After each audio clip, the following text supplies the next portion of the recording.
রবের কিংডমে যত উলামায়ে আজাজিল রয়েছে এদের থেকে আল্লাহ তাআলার কাছে আশ্রয় চাচ্ছি। সম্মানিত দর্শকবৃন্দ, আপনাদের সকলকে জানাই সালামুন আলাইকুম। রাসূল করিম কোনোদিন কোনো সাহাবাকে কোরআনের বাহিরে কোনো হাদিস লিখতে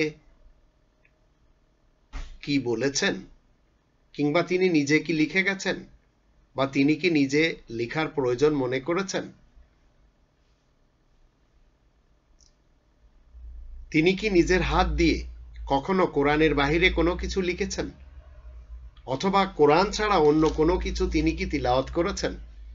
এইসবের প্রশ্নের উত্তরে আমরা কিছু আয়াত নিয়ে গবেষণা করব, তাহলে অবশ্যই আমরা চূড়ান্ত একটি ফয়সালাতে যেতে পারব। কারণ অমুসলিম সমাজের মধ্য থেকে এবং মুসলমান শিয়া, সুন্নি আর সালাফিদের মধ্য থেকে রাসূল করিমের উপর বিভিন্নভাবে অপবাদ দেওয়া হয়, বিভিন্ন কথা বলা হয় তাকে নিয়ে। কোরআনের 29 নম্বর সূরা আল আনকাবুতের 48 নম্বর আয়াতে আল্লাহ বলেন, ওমা কুনতা তাতলু মিন ক্বাবলিহি মিন কিতাবিন ওয়ালা তাখুতুহু বিয়ামিনিকা ইযাল লারতাবাল মুবতিলুন।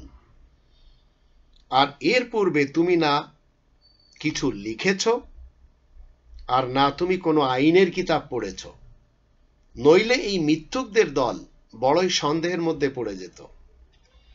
তাহলে এই আয়াত থেকে জানলাম রাসূল কোরআনের পূর্বে না কোনো গ্রন্থ লেখালেখি করেছেন, আর না কোনো গ্রন্থ তিনি পাঠ করেছেন। এখন 27 নম্বর সূরা আন-নামলের 92 আয়াতে রাসূল করিম একটি কথা বলছেন, ওয়া আন আতলু আল কোরআন, আর আমি এই কোরআন পড়তে থাকি। ওয়া আন আতলু আল কোরআন, তাহলে বোঝা গেল তিনি অন্য কোনো গ্রন্থ পড়েননি। এর কারণ কি? এটি হচ্ছে এমন একটি গ্রন্থ যা রব্বুল আলামিনের পক্ষ থেকে এসেছে, যার ভিতরে কোনো সন্দেহ নেই। 32 নম্বর সূরা আলিফ লাম মিম আস-সাজদা এর 2 নম্বর আয়াতে আল্লাহ বলেন, তানজিলুল কিতাবি লা রাইবা ফিহি মির রাব্বিল আলামিন। তো রব্বুল আলামিনের পক্ষ থেকে এসেছে।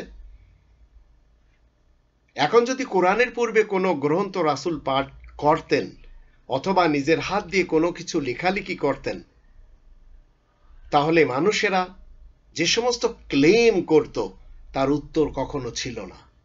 তবেই তো কোরআনের পূর্বে কোনো কিতাব তিনি পাঠ করেননি, এবং কোরআনের পূর্বে নিজ হাতে কোনো কিছু তিনি লিখে বলেননি এটি আল্লাহ তাআলার গ্রন্থ।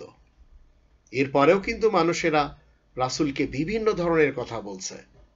আর রাসূল কোত্থেকে পড়বেন বা কোত্থেকে তিনি অন্য কিতাব নিজের কাছে আনবেন? কারণ এই কিতাবের পূর্বে তো কোনো কিতাবই ছিল না, এটি দুনিয়ার প্রথম গ্রন্থ। এর পূর্বে না কোনো জ্ঞানের বিবরণ ছিল, না কোনো লিখিত গ্রন্থ ছিল। 46 নম্বর সূরা আল আহকাফ এর 4 নম্বর আয়াতে আল্লাহ বলেন, কুল আরাইতুম মা তাদউনা মিন দুনিল্লাহ আরুনি মাযা খালাকু মিনাল আরদ আম লাহুম শিরকুন ফিস সামাওয়াত ইতুনি বিকিতাবিম মিন ক্বাবলি হাযা আও আসারাতিম মিন ইলমিন ইন কুনতুম সাদিকিন। তুমি বলো, আচ্ছা তোমরা আল্লাহ তাআলাকে বাদ দিয়ে যাদেরকে ডেকে যাচ্ছ, তোমরা আমাকে দেখিয়ে দাও না তারা পৃথিবীর কোন জিনিসটি সৃষ্টি করেছে, কিংবা গগন মণ্ডলে তাদের কোনো অংশ আছে নাকি? ইতুনি বিকিতাবিম মিন ক্বাবলি হাযা, এই লিখিত কিতাবের আগে কোনো কিতাব যদি তোমাদের কাছে থাকে আমার কাছে এনে দেখাও। আও আসারাতি মিন ইলমিন, অথবা জ্ঞানের কোনো বিবরণ যদি থাকে তো এনে দেখাও।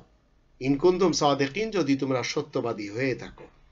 এখন যারা রাসূল করিমের উপরে এই ধরনের কথা বলছে, খ্রিস্টান বলেন, ইহুদি বলেন, হিন্দু সমাজ বলেন, মুসলমান, শিয়া, সুন্নি, সালাফি বলেন, এদের কথার কোনো ভিত্তি নেই, সব মিথ্যে কথা এরা বলে যাচ্ছে। আর রাসূল কেন পড়েছেন শুধু একটি গ্রন্থ, এবং কার নামে পড়েছেন, পড়লে কি হবে, সেগুলির ব্যাপারে আসুন আমরা।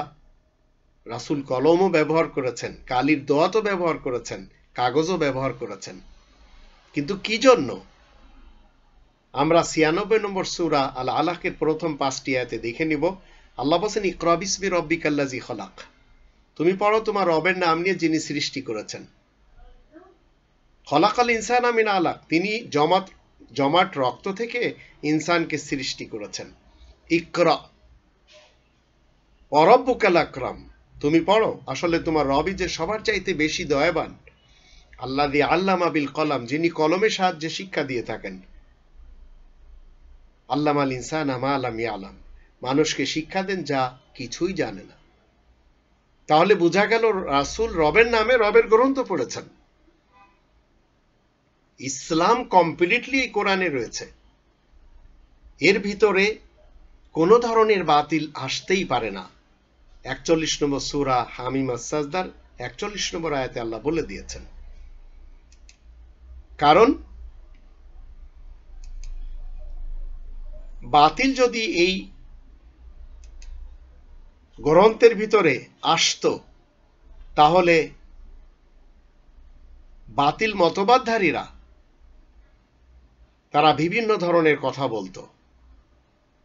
41 নম্বর সূরা হামিম আস-সাজদার 41 এবং 42 আয়াত দুটিতে বলা আছে, যারা এই কোরআনকে অস্বীকার করছে, যখন তাদের কাছে তা পৌঁছে গেছে, অথচ এই কিতাব যে বড়ই মর্যাদা সম্পন্ন, আর কোনো বাতিল বিষয়, লা ইয়াতিহিল বাতিলু মিন বাইনি ইয়াদাইহি ওয়ালা মিন খালফি তানজিলু মিন হাকিমিন হামিদ, আর কোনো বাতিল বিষয় তার আগে বা পরে কোনো দিক থেকে আসতে পারে না।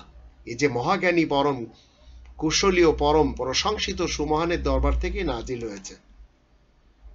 এখন রাসূল পড়েছেন, অজানা জিনিস জেনেছেন, কার কাছ থেকে জেনেছেন? ওরাকা ইবনে নাওফেলের কাছ থেকে?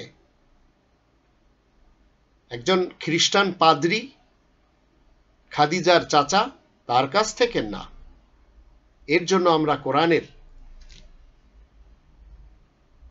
55 নম্বর সূরা আর রহমানের প্রথম 4টি আয়াতে দেখে নিব, সেখানে কি বলা হচ্ছে। আর রহমান আল্লামাল কোরআন খলাকাল ইনসান আল্লামাহুল বায়ান, করুণানিধান রহমান শিক্ষা দিয়ে থাকেন শুধু এই কোরআন। তিনি মানুষকে সৃষ্টি করেছেন, তিনি মানুষকে প্রকাশ করার শক্তি দিয়েছেন। তবেই তো যারা রাসূলের উপরে অপবাদ দিচ্ছে যে ওরাকা ইবনে নাওফেলের কাছ থেকে তিনি কোরআন শিখেছেন, ওরাকা ইবনে নাওফেল তাকে শিক্ষা দিয়েছেন যে তোমার কাছে যে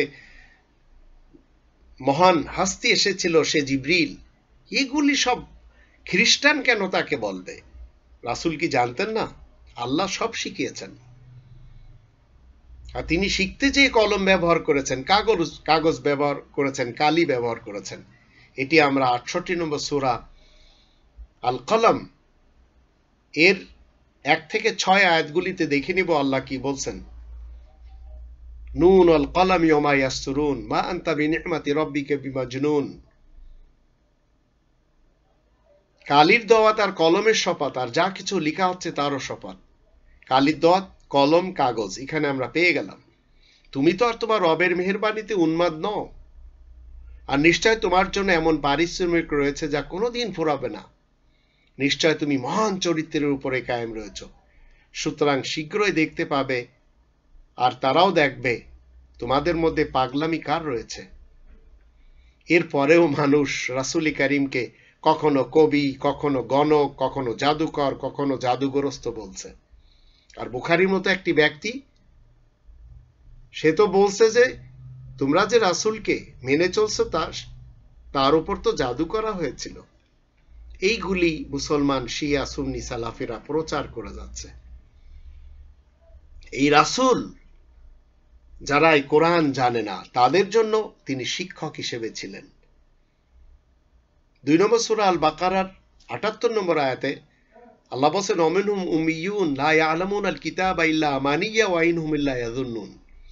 আর মানুষের মধ্যে উম্মিয়ুন রয়েছে যারা এই কিতাবের ব্যাপারে অসচেতন, তারা জানে না এই কিতাব সম্পর্কে, কিন্তু তারা মিথ্যা আকাঙ্ক্ষা করে যাচ্ছে। কিতাবের কোনো জ্ঞান তাদের নেই, তারা শুধু এই মিথ্যা আকাঙ্ক্ষা ধারণ করে চলেছে। এখন রাসূল কারীমের কাজ কি, আসুন আমরা একটু দেখে নিই। 62 নম্বর সূরা আল জুমা এর 2 নম্বর আয়াত থেকে আমরা জানব, তিনি তো সেই মহান যিনি অজানা লোকদের মধ্য হতে তাদেরই জন্য একজন রাসূল পাঠান। সে তাদেরকে তার আয়াতসমূহ পড়ে শোনায়, তাদেরকে বাতিল মতবাদ থেকে পবিত্র করে, আর তাদেরকে এই লিখিত কিতাব এবং এই কিতাবের যে হিকমা, জ্ঞান, কৌশল, বিজ্ঞান তা শিখায়। আর এই লোকগুলো এর পূর্বে ঘোর বিভ্রান্তিতে থাকে। তাহলে রাসূল অজানা লোকদের মাঝে তিনি এসে তাদেরকে জ্ঞান দান করেছেন আল্লাহর হুকুমে। এরপরেও রাসূল কি বলছেন? 6 নম্বর সূরা আল আনআমের 114 থেকে 117 আয়াতগুলিতে আমরা জানব, আল্লাহ ছাড়া আর কাউকে আমি ব্যবস্থাপক হিসাবে খুঁজব নাকি? অথচ তিনি তো তোমাদের কাছে বিস্তারিত বিবরণপূর্ণ একটি কিতাব নাজিল করেছেন যা লিখিত। আর যাদেরকে এই লিখিত কিতাব দেওয়া হয়েছে তারা জানে এই লিখিত গ্রন্থ সত্যই তোমার রবের পক্ষ থেকেই সঠিকভাবে নাজিল হয়েছে। সুতরাং তোমরা কোনো সন্দেহ পোষণকারীদের দলে শামিল হবে না। এই সন্দেহ পোষণকারীদের দল কারা? খ্রিস্টান, ইহুদি, হিন্দু, জারেতুস্তি, মুসলমান শিয়া, মুসলমান সুন্নি, মুসলমান সালাফি, আরো যত মুসলমান রয়েছে। 115 নম্বরে বলা হচ্ছে, ওয়াতাম্মাত কালিমাতু রব্বিকা সিদকান ওয়া আদলা, সত্য এবং ন্যায়ের দিক থেকে তোমার রবের কলেমাই তো পরিপূর্ণ, তার কলেমার পরিবর্তন করার মতো কেউ যে নেই, তিনি তো সব শোনেন ও জানেন। আর 116 নম্বর আয়াতে বলা হচ্ছে 6 নম্বর সূরা আল আনআমের, এই দুনিয়ার বুকে যারা বাস করে তাদের অধিকাংশের কথাই যদি তুমি শোনো, তাহলে তোমাকে তারা আল্লাহ তাআলার কোরআন থেকে বিভ্রান্ত করে ফেলবে, কারণ ওরা তো উদ্ভট কল্পনা ছাড়া কিছুই অনুসরণ করে না, ওরা শুধু আন্দাজের উপরে চলে। আর 117 আয়াতে বলা হচ্ছে, নিশ্চয় তোমার রব ভালো করেই জানেন তার কোরআন হতে কে বিভ্রান্ত হয়েছে, আর তাদেরকেও তিনি বেশ জানেন যারা তার অনুসরণ করে যাচ্ছে। তো আমাদের জানা উচিত রবের কিংডমে যত মুসলমান, শিয়া, সুন্নি, সালাফি রয়েছে, এদের মধ্যেই প্রথম শ্রেণীর কাফের রয়েছে, কোরআন অবিশ্বাসকারী, কোরআন গোপনকারী। আর অমুসলিম সমাজ, এরা দ্বিতীয় শ্রেণীর কাফের, এরা সবাই মুমিন মুসলিমদের শত্রু।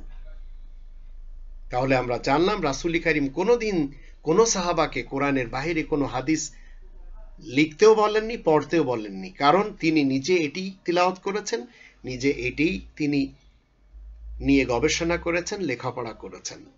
আপনি মুসলিম হলে আপনার জন্য একটি গ্রন্থই যথেষ্ট। কেন বিভ্রান্ত হয়ে চারিদিকে ঘোরাফেরা করছেন এবং উলামায়ে আজাজিলদের পিছনে যে মনে করছেন তারা হয়তো সত্য তথ্য দিবে? না, দিবে না কোনোদিন। এই গ্রন্থতে আপনার কথা লেখা রয়েছে।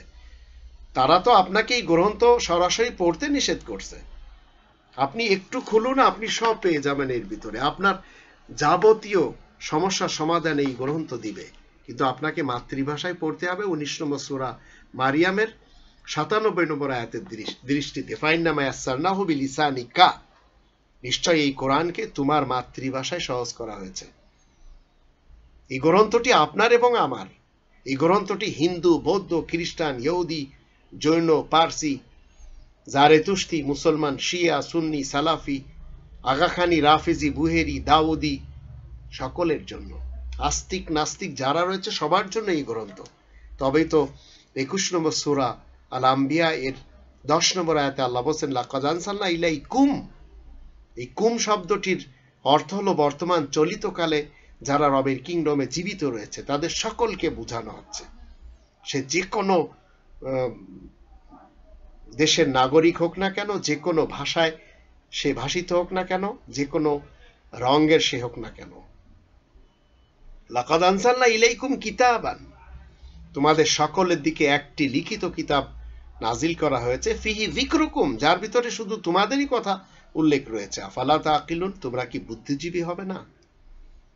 এখন যাদের বুদ্ধি নেই তারা চলে যাচ্ছে গুন্ডা মৌলবীদের পিছনে, তারা চলে যাচ্ছে পীরদের পিছনে, তারা চলে যাচ্ছে হুজুরদের পিছনে, তারা চলে যাচ্ছে সেই সার্কাস হুজুর, সার্কাস দেখায় যারা, গান গায়, বিভিন্ন ভঙ্গিতে কথা বলে, সুরকার, গীতিকার, এই সমস্ত বক্তাদের পিছনে। তাদের সুর শুনে আপনার খুব ভালো লাগে, তারা যে আপনাকে সুরসুরি দিয়ে এই কোরআন থেকে বিভ্রান্ত করছে সেটা কি কখনো খেয়াল করেছেন?